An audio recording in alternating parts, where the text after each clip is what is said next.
आणि आता पाहणार आहोत विधानसभेच्या तयारी संदर्भातल्या टॉप 9 बातम्या। विधानसभेला बारामतीमध्ये अजित पवार आणि योगेंद्र पवार यांच्यामध्ये लढत। निवडून येण्यास अजितदादांना कोणतीही अडचण नाही। अनौपचारिक गप्पांमध्ये पार्थ पवार यांचं वक्तव्य। 50 वर्षांमध्ये पहिल्यांदाच बारामती विधानसभा मतदारसंघामध्ये निरीक्षकाची नेमणूक। सुरेश पावले यांची अजित पवार गटाकडून बारामतीच्या निरीक्षकपदी नियुक्ती।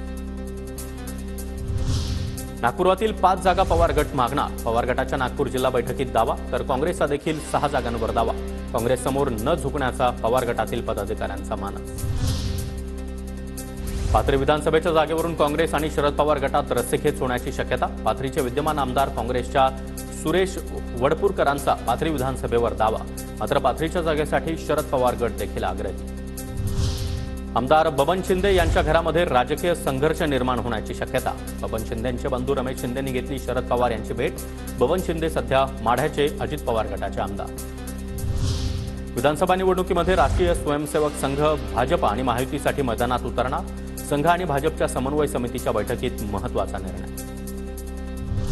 मुख्यमंत्री पदासाठी काँग्रेसकडे कोणीही चेहरा असल्यास नाना पटोलेंनी सांगावं, आम्ही स्वागत करू। संजय राऊतांचं वक्तव्य।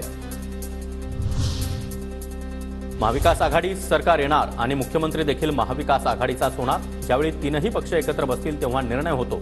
बाळासाहेब थोरात यांचं मुख्यमंत्री पदाच्या चेहऱ्याबाबत संजय राऊतांना प्रत्युत्तर।